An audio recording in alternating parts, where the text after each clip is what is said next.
Boa noite, tudo bem? Hoje eu quero falar sobre a morte de Charlie Kirk e de Robson, ou Towson Robson, o assassino. Na verdade, eu não vou falar o que já foi batido várias vezes, né? Muitas pessoas já falaram, já comentaram sobre, mas em meio a tudo isso, eu não vi um assunto muito importante ser debatido. A questão de o porquê Charles Kirk foi assassinado. Claro que a gente já ouviu falar sobre o ódio, né? Que o rapaz vinha sentindo e não conseguia mais conter esse ódio. E ele deu vazão por meio daquele trágico crime cometido contra uma pessoa inocente. Quem foi Charles Kirk? Não há muito o que se dizer sobre ele, porque a vida dele está na internet, todos sabem. Ele era um rapaz de direita, politizado, e que gostava de dialogar, debater sobre seus posicionamentos políticos, sociais, filosóficos e religiosos. Então ele era uma pessoa aberta ao diálogo, ao debate. E ele ia para as instituições, com as universidades nos Estados Unidos, e conversava sobre o posicionamento dele, e ele era muito hostilizado. No entanto, ele também tinha muitas pessoas que o seguiam, que o admiravam e que buscavam, né, inspiração na forma em que ele encarava a vida. Então, de repente, esse menino vem armado e atira e fere gravemente esse rapaz, e que vem logo em seguida a óbito. E a pergunta que não quer calar: por quê? Por que isso aconteceu? O que eu posso dizer, na verdade, para além do que já foi dito, que não foi só um crime de ódio, um crime de vazão à violência desproporcional, mas foi muito mais do que isso. Foi o que eu diria uma lavagem cerebral. O que é lavagem cerebral? Lavagem cerebral, a grosso modo, seria a pessoa compulsoriamente ou alheio ao seu desejo ter suas convicções, seus princípios, seus desejos modificados para o interesse de outrem e não daquela própria pessoa a quem teve seus conceitos, suas concepções, convicções, princípios modificados sem o conhecimento muitas das vezes dela. Um condicionamento de inúmeras maneiras podem ser aplicado e modificar totalmente o pensamento, a visão de mundo daquela pessoa que ficou sujeito a várias técnicas psicológicas que são utilizadas para manipular. Isso inocente o rapaz? Não. Isso não é inocente. Mas isso responde uma questão bastante intrigante. Por que ele tinha ódio de Charles Kirk, quando na verdade Charles Kirk nunca o agrediu, nunca lhe fez mal, e muito pelo contrário, trazia conhecimento, trazia esperança, trazia a verdade para onde ele ia. Ele defendia a cosmovisão cristã, que são os princípios que desenvolvem as capacidades humanas para algo muito sofisticado, para o mais elevado nível civilizatório. A gente sabe na história do cristianismo, antes de o cristianismo chegar em inúmeros lugares, havia ali bárbaros, pessoas em estados animalescos, mas o cristianismo trouxe um sentido, um propósito e uma consciência de civilização. Mas eu quero falar mesmo sobre os processos que podem corresponder ou são análogos ao que eu chamo de lavagem cerebral. E eu não falo isso baseado simplesmente na minha observação distante, não. Eu me refugio com argumentos sólidos e com observações de pessoas que realmente se debruçaram em documentos que corroboram isso que eu estou afirmando. Afinal de contas, o que é lavagem cerebral? Lavagem cerebral, como eu já disse, é um conceito que foi criado no tempo das Guerras das Coreias, do muro, da Guerra Fria, né, naquele período ali.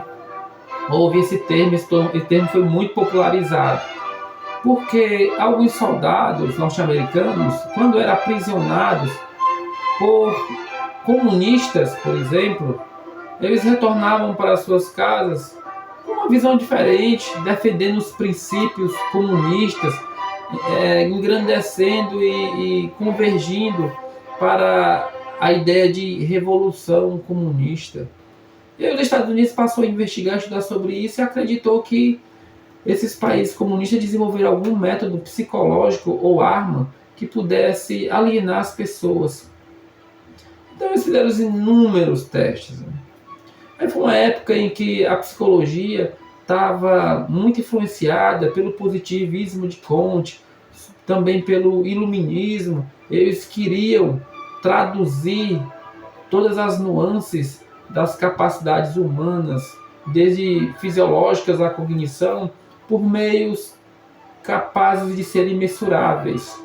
E aí foi onde surgiu também uma corrente psicológica ou uma escola psicológica chamada behaviorismo.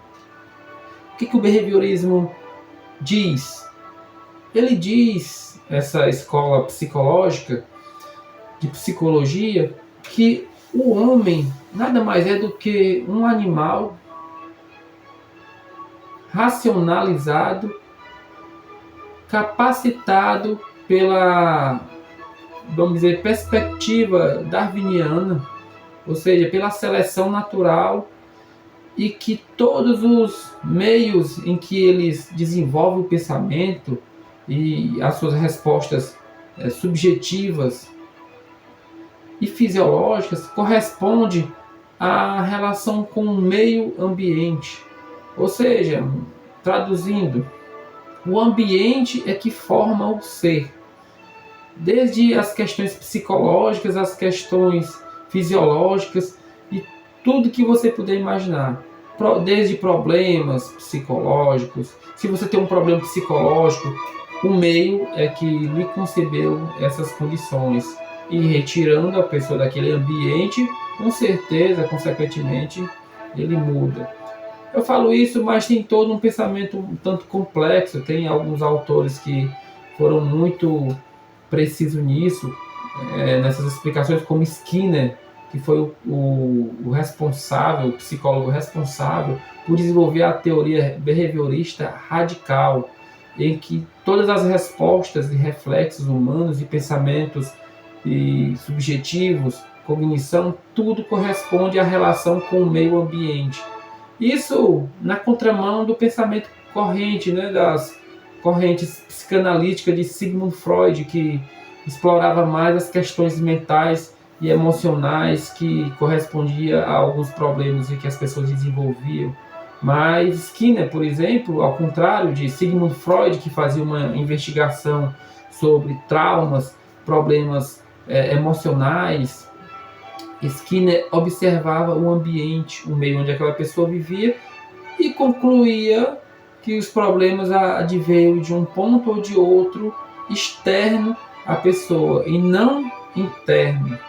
Enfim, onde eu quero chegar com isso?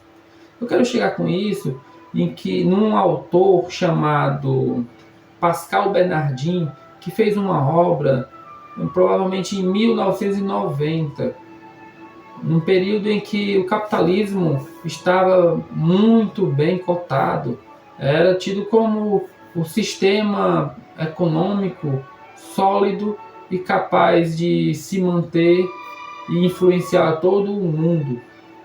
Claro que havia também o sistema comunismo que estava ruindo, né? Em 1989, o Muro de Berlim foi derrubado e assim o comunismo passou a ser um sistema decaído. E contraintuitivamente, Bernardin, ou Pascal Bernardin, ele levantou uma proposta da seguinte maneira: que o comunismo mudou seu meio de agir. Enquanto que se esperava que eles agissem derrubando sistemas por revoluções armadas e tomando os meios de produções e implantando a ditadura proletariada, segundo Pascal, a ideia agora não era mais essa. A ideia agora era investir, se infiltrar nos órgãos supranacionais que corresponde aos órgãos responsáveis pela educação a nível global. O que Pascal estava dizendo era bem simples. A moda Gramsci, Antônio Gramsci, a guerra cultural passou a ser o carro-chefe dos movimentos neomarxista ou marxista, a fim de que, como eles não conseguiriam enfrentar o sistema capitalista por meio das guerras, então investiria insidiosamente na cultura, na educação. E Bernardin explora a educação. Ele diz que órgãos como a OCDE, a Unesco e o Conselho de Educação da Europa, que são órgãos supranacionais de grande influência mundo afora, passou a adotar diretrizes educacionais para o mundo todo, desde influência como documentos que sugere um movimento criptocomunista, ou seja, um comunismo velado, em que a revolução pedagógica, psicológica, são os meios utilizados para influenciar e modificar o sistema educacional a nível global. E eu vou me debruçar um pouco sobre algumas técnicas psicológicas que Bernardin levanta, o que é muito interessante.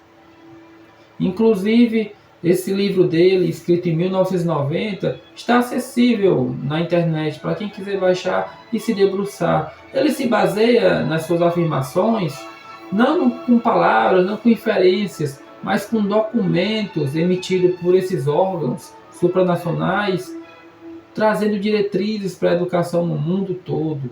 Um nivelamento que explora e que favorece uma educação voltada para o interculturalismo ou o multiculturalismo, a educação cívica, social e socioeconômica, e também socioemocionais.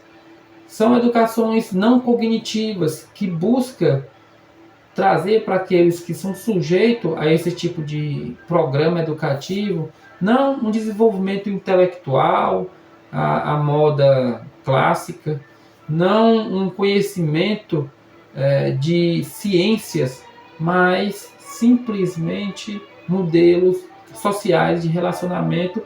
E Bernardin aponta que a proposta é fazer uma revolução cultural para logo em seguida desenvolver os caminhos para a revolução social.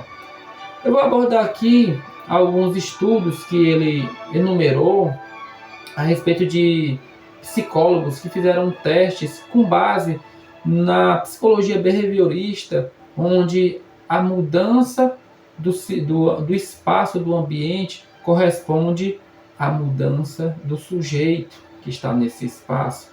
E assim, esses órgãos conseguem modificar o pensamento, as convicções, os valores intrínsecos aos alunos que se submetem a essa educação, esvaziando os mesmos dos seus princípios inatos desenvolvidos e construídos na família e acrescentando novos paradigmas que correspondem à propensão e à afinidade com valores análogos correspondentes às revoluções comunistas.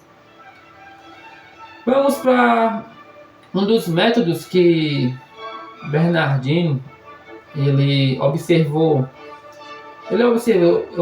que há 30 anos, de 1990, quando ele fez essa pesquisa e desenvolveu esse livro, que já há 30 anos que as técnicas de lavagem cerebral fornecem resultados notáveis. Desde então, elas têm passado por significativos aperfeiçoamentos e atualmente são ensinadas nos IUFMS, que são Institutos Universitários de Formação de Mestres, e da introdução dos métodos pedagógicos ativos. Tais técnicas apoiam-se essencialmente sobre o behaviorismo e a psicologia do engajamento. Então ele começa observando uma experiência que ele denominou como a submissão à autoridade. Em uma série de experiências célebres, o professor Stanley Milgram evidenciou de maneira espetacular o papel da submissão à autoridade no comportamento humano. Milgram repetiu suas experiências com 300 mil pessoas, experiências estas que foram reproduzidas em numerosos países. Os resultados obtidos são indiscutíveis. Essa observação que ele fez, aliás, esse teste que Milgram fez, Stanley Milgram, se baseia da seguinte maneira: um pesquisador e um colaborador e um professor que será testado. O colaborador está em acordo com o pesquisador e, na verdade, ele vai se passar como alguém que vai ser punido, eletrocutado. Como será o teste que Milgram fez? O teste da seguinte maneira: o pesquisador chama um professor com uma lista de perguntas sobre palavras e que exige uma resposta correta. Então, o colaborador que está em acordo secreto com o pesquisador vai para uma cadeira, onde nesta cadeira ele receberá choques, que varia de 15 volts até 450 volts. O professor, que é a pessoa que vai ser testada, vai fazer uma série de perguntas. À medida que o colaborador erra, ele recebe choque. E à medida que as perguntas vão se avançando, também vai se alterando e vai escalando a potência do choque, até 450 volts. Fato é que não existe corrente elétrica que vai atingir o colaborador, mas como ele vai atuar, então ele vai se comportar como se estivesse eletrocutado, para ver qual a reação do professor. O professor, para ter certeza que ele tem choque, ao mexer nas alavancas, ele vai receber uma voltagem de 45 volts. Aí ele vai ter certeza que ali passa corrente. Então começam as perguntas. O colaborador certamente erra a primeira, vai errando uma, vai errando outra, e ele começa a reclamar dos choques que está sendo levado. E a fim de tentar aliviar a situação, o professor questiona com o pesquisador: olha, esse choque não está fazendo mal para ele? Então o pesquisador, com algumas palavras de autoridade, vai dizer: continue a pesquisa. E à medida que o rapaz vai reclamando: pare, por favor, já está machucando, o professor insiste: olha, acho que não está dando certo, ele está errando e está levando um choque muito forte. O pesquisador insiste: a gente precisa que essa pesquisa seja concluída. E assim vai. Acontece que no final dos testes, 60% dos professores, sob a ordem de uma autoridade, executaram todo o teste. E você vê aí o quanto uma autoridade é capaz de exercer influência sobre uma pessoa na contramão das suas próprias convicções, dos seus próprios princípios. Alguém poderia dizer: ah, mas o médico é sádico, o professor é sádico, por isso que ele fez isso. Não. Milgram fez vários testes, inclusive ele colocou professores ali no lugar para levar choque, e aquele que ia puxar a alavanca do choque também era professor, desistia. Ou então, quando o pesquisador se afastava, o professor aliviava a atenção. O fato é que a autoridade exerce um poder tão grande sobre o seu subordinado que eles fazem coisas contra a sua própria vontade. E para tornar a situação muito mais complicada, o pesquisador fez da seguinte maneira: o professor não iria mais puxar a alavanca para dar o choque. Uma outra pessoa ia apertar a alavanca para eletrocutar o colaborador. Os resultados foram extraordinários. mais de 90% dos testes foram levados até o fim. O que quer dizer que a descentralização de um sistema que ao fim dele prejudica alguém, e ele é muito mais tolerado quando se fragmenta ou quando se descentraliza as ações, de modo que aquele que está executando a sua parte não tem a integralidade de toda a ação. Isso mostra algo interessante. Se num sistema educativo onde cada pessoa cumpre apenas uma parte, não entendendo claramente a integralidade de sua ação, pode levar adiante planos catastróficos, pode levar planos destrutivos para toda uma sociedade. Isso a gente deve observar. Então, outros testes também são feitos, não só esse. Esse foi só um dos testes para mostrar o poder da influência. Também tem um teste feito por outro psicólogo chamado Aisha, o teste do conformismo. É interessante esse teste. A tendência ao conformismo foi estudada por Aisha em sua célebre experiência. Ao sujeito avaliado, apresenta-se uma linha traçada sobre uma folha, além dela 3 outras linhas de comprimentos diversos. Esse teste é bem interessante. Aisha colocou 5 pessoas em uma sala. E aí, uma das pessoas que ia ser testada, a 6ª pessoa, por exemplo, ela não sabia de que se tratava a questão. Só que os 5 já estavam combinados com o pesquisador. Acontece que foram traçados 4 linhas numa folha e as 5 pessoas iam dizer o seguinte, que a primeira e a última, o traço, eram de tamanhos iguais. Só que visivelmente todos os traços eram diferentes. Acontece que a pessoa que foi testada, ela foi a última a dar sua opinião. E o grupo de 5 pessoas, todos concordaram que o último traço e o primeiro tinham tamanhos iguais. Mesmo a pessoa a ser testada percebendo, obviamente, que os tamanhos eram todos diferentes, ele não teve coragem de contrariar o grupo. Ele estava sob uma tensão do grupo muito forte. E aí, ele preferiu concordar com a percepção do grupo. Só que o grupo eram pessoas combinadas para justamente errar a questão.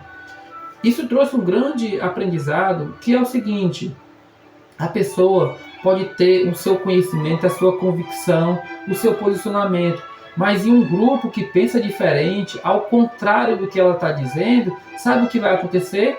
Aquela pessoa de convicção começa a abandonar seus valores, sua percepção em favor de um grupo.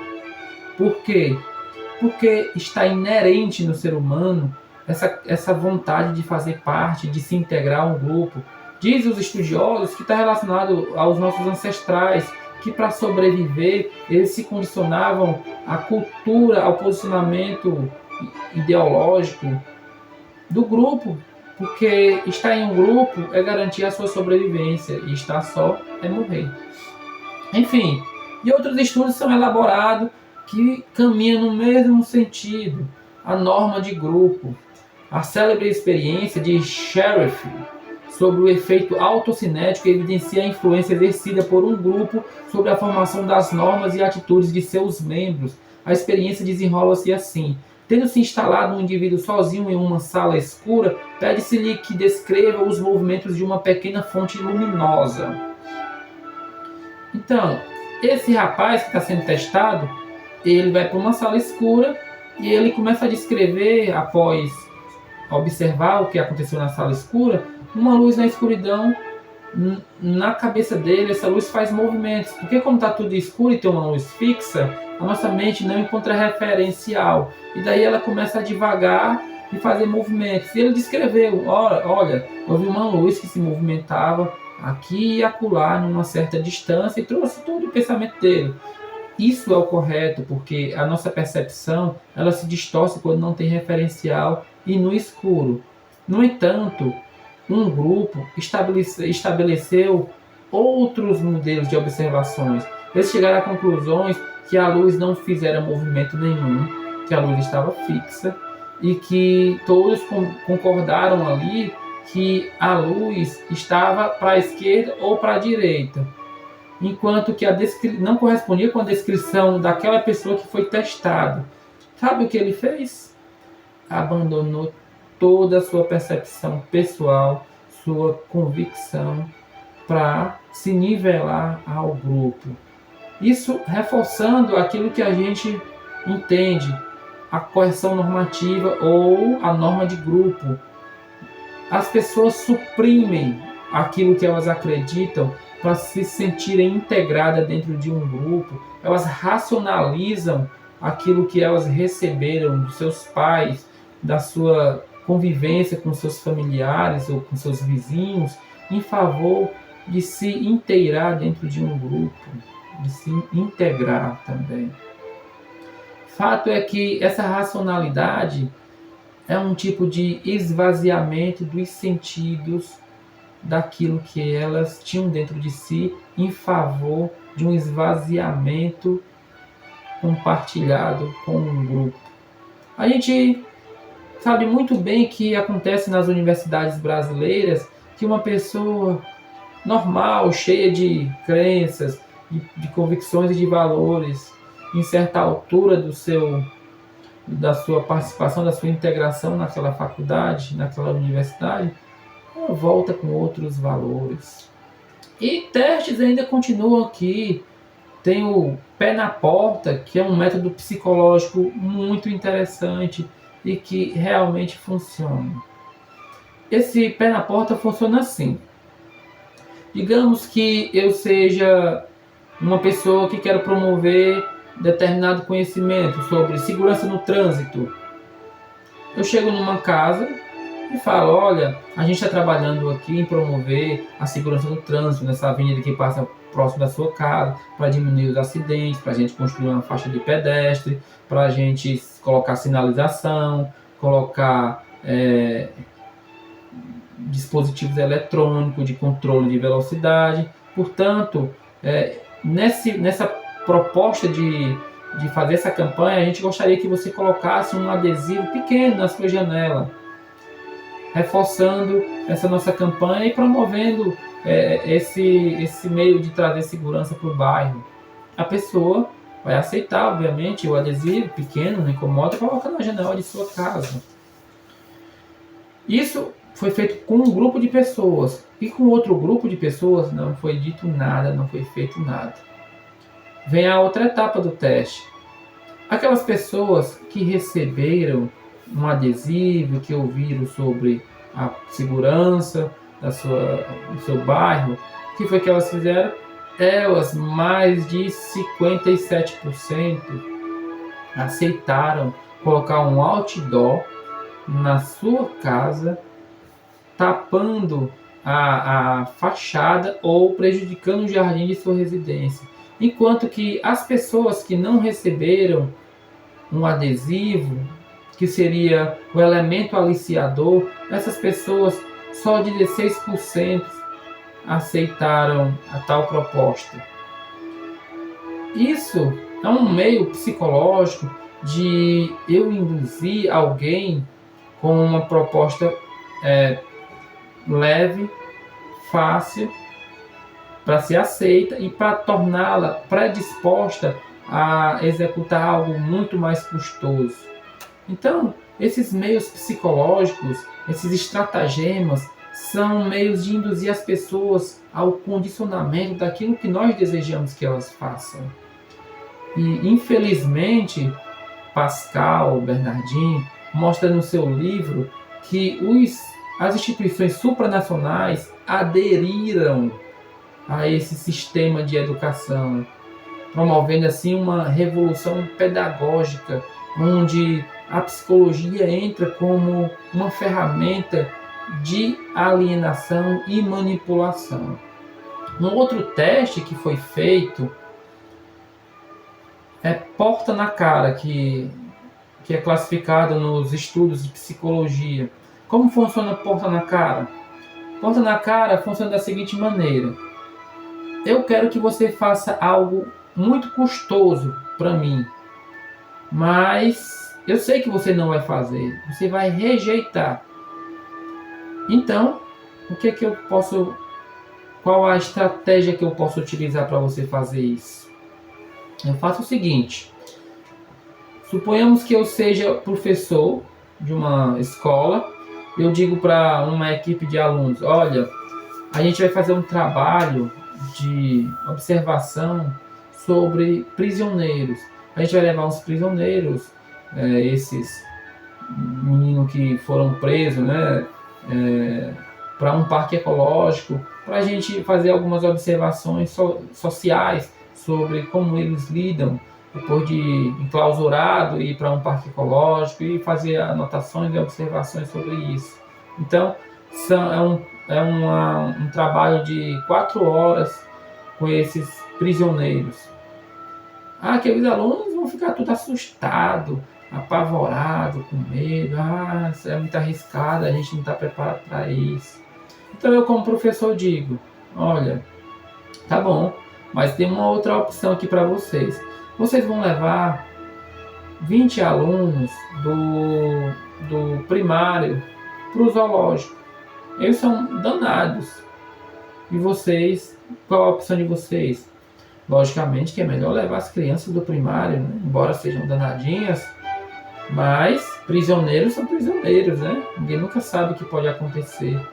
E aí foi utilizado um método psicológico em que eu ofereci algo muito custoso para a pessoa, e quando aquilo que é custoso para mim fazer, eu exigi que outras pessoas, pedi para que outras pessoas fizessem, com o contraste da primeira ação, eles entenderam que era um benefício que eles estavam recebendo. O nome disso é indução. São pessoas induzidas a fazerem algo custoso, com apresentação, com aliciamento de algo muito mais custoso que muitas das vezes nem existe. Manipulação psicológica, e no meio educacional isso está acontecendo muito. E muitas outras coisas, muitos outros testes foram feitos. Tem a dissonância cognitiva ou espiritualismo dialético. São outros métodos psicológicos utilizados na manipulação. A teoria da dissonância cognitiva, elaborada em 1957 por Festinger, permite perceber o quanto nossos atos podem influenciar nossas atitudes, crenças, valores ou opiniões. Se é evidente que nossos atos, em medidas mais ou menos vastas, são determinados por nossas opiniões, bem menos claro nos parece que o inverso seja verdadeiro, ou seja, que nossos atos possam modificar nossas opiniões. A importância dessa constatação leva-nos a destacá-la para que, a partir dela, se tornem visíveis as razões profundas da reforma do sistema educacional mundial. Verificamos anteriormente que é possível induzir diversos comportamentos apelando-os à autoridade, à tendência ao conformismo ou às técnicas de pé na porta ou da porta na cara. Os fundamentos que servem de base a esses atos induzidos repercutem em seguida sobre as opiniões do sujeito, modificando-as dialética psicológica. Assim, encontramos-nos diante de um processo extremamente poderoso que permite a modelagem do psiquismo humano e que, além disso, constitui a base das técnicas de lavagem cerebral.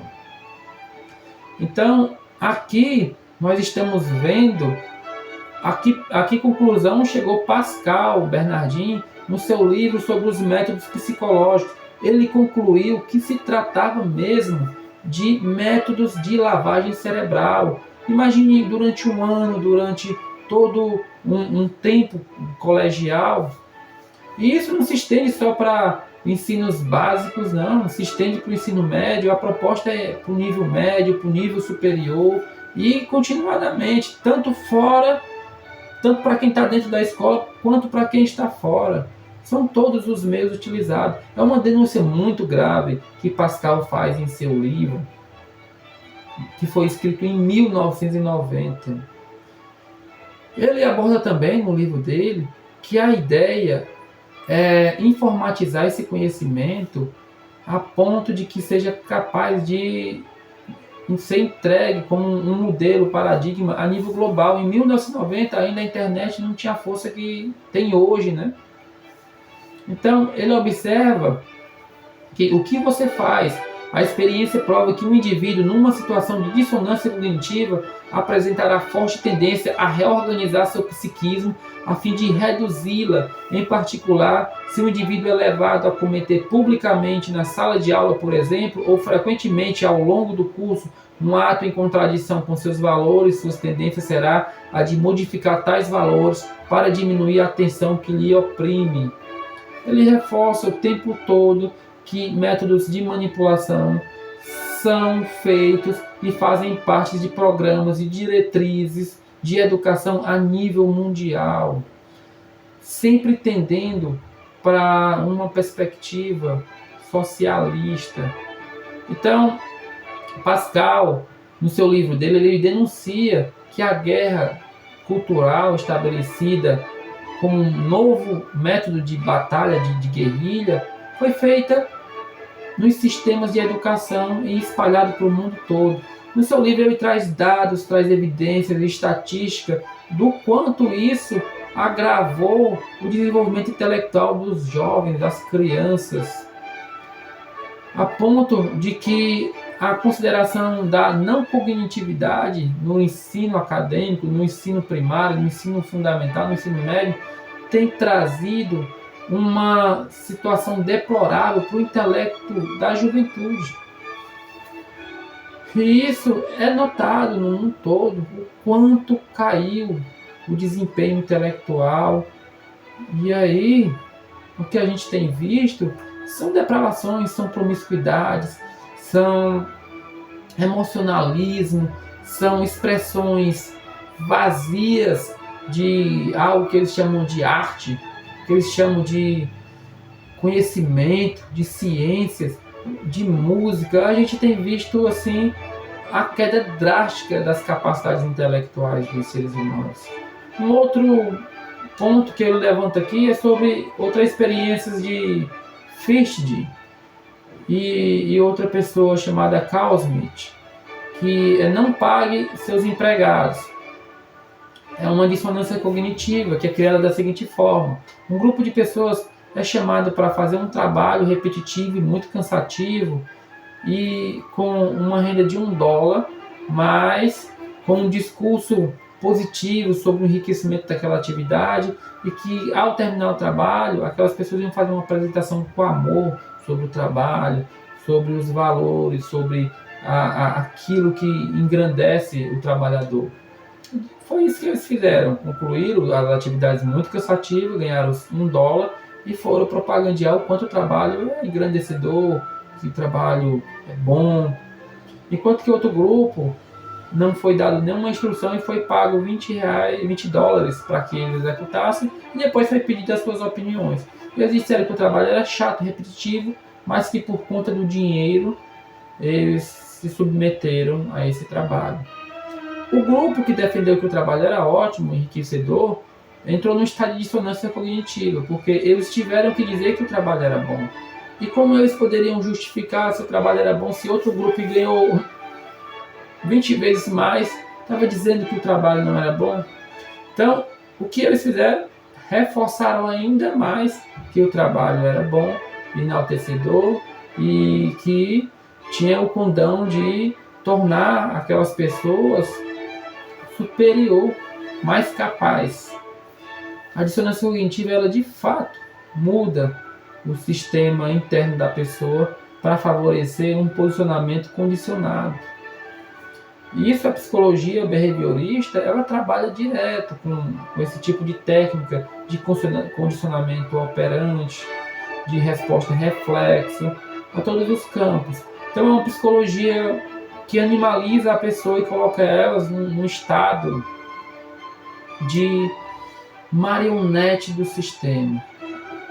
É muito preocupante. Esse livro de Maquiavel Pedagogo, de Pascal Bernardini, é um livro ótimo, muito bom para você perceber o quanto a nossa educação, nosso desenvolvimento civilizatório, as nossas instituições que eram para estar nos enriquecendo com conhecimento intelectual, com ciências, com pensamento crítico, têm simplesmente deixadas de existir e passaram agora, por meio dessa revolução pedagógica que Pascal admite, tornado as pessoas ignorantes, incapazes de desenvolver um pensamento crítico, pessoas que não sabem ler, terminam os ensinos, não sabem ler, e cheio de valores mundialistas.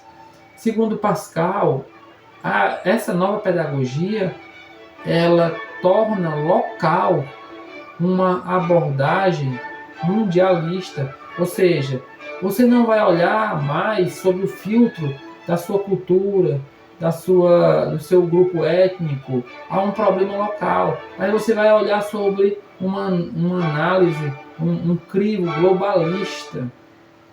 E infelizmente o sistema está totalmente estruturado nesse sentido. E a gente tem visto como essas criaturas que são condicionadas nesses ambientes, seja universitários, seja em escolas públicas, o quão ignorantes eles têm se mostrado e o quanto está perdido a nossa juventude. Portanto, com base nesse conhecimento, nessas observações, eu cheguei ao entendimento de que esse rapaz é um produto de inúmeros métodos psicológicos que implantaram nele ódio,